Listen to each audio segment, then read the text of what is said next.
It is the largest municipal bankruptcy in U.S. history, but Detroit's Chapter 9 filing did not come as a complete surprise. The city owed creditors somewhere between $18 and $20 billion. City leaders say they tried every other option they could. As tough as this is, I really didn't want to go in this direction, but now that we are here, we have to make the best of it. How do you make the best of it? Could this make investors more hesitant to put money into other cities? Does Jacksonville's budget battle even compare?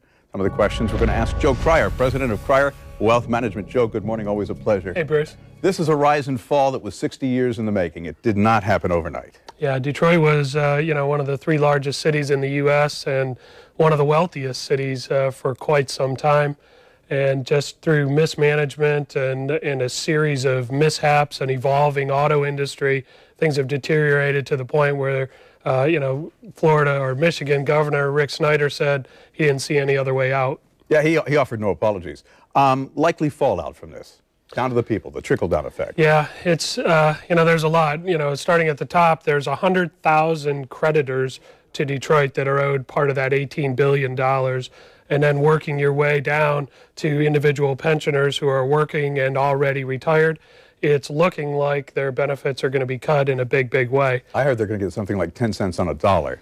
Yeah, and to a certain extent, this is still a negotiation. This isn't a done deal. A judge still has to approve it. So, it'll end up somewhere better than that. But if you look at the money that's actually there to be paid out, it is 10 cents on the dollar. And they're saying if all else fails, that's all we have. We can't come up with money that we don't have. Look, the reality is that there's no precedent here. Bankruptcy can work for an individual. It can work for a family. Can it work for a city?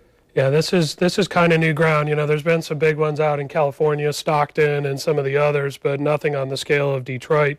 And part of what's going to be watched so closely here is to see if this sets some sort of a blueprint for other cities and even states. State of Illinois, Puerto Rico, there's a number of states that are this close, and it could really redefine how things go forward here. The other problem is there's really no roadmap for recovery.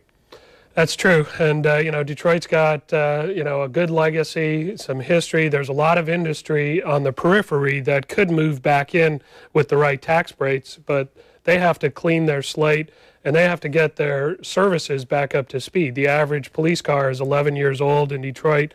Ambulance service is deplorable and slow. And they've got to get this up to speed, then offer some tax breaks to get some of those auto industry companies to start to move back into the core of the city. And look, the headlines here have been about the budget battles. While we're by no means on the brink of bankruptcy, this is a city that's in trouble like so many others. Are there any correlations between what's happening in Detroit and what's happening here? I think there are. The underlying reasons are there, and Jacksonville is a much healthier city, of course, than Detroit is, but we do have a budget shortfall. We do have an underfunded pension, and in fact, pensions in municipalities across the country are thought to be about $5 trillion underfunded. So, we've got problems here, and if you look at cities across America, their biggest liability is police and fire pensions. Every state's largest liability is teacher pensions, and the federal government's largest liability is Social Security. So we're all kind of dealing with the same problem here. Does Jacksonville sit back and say, look, we don't want to be like Detroit?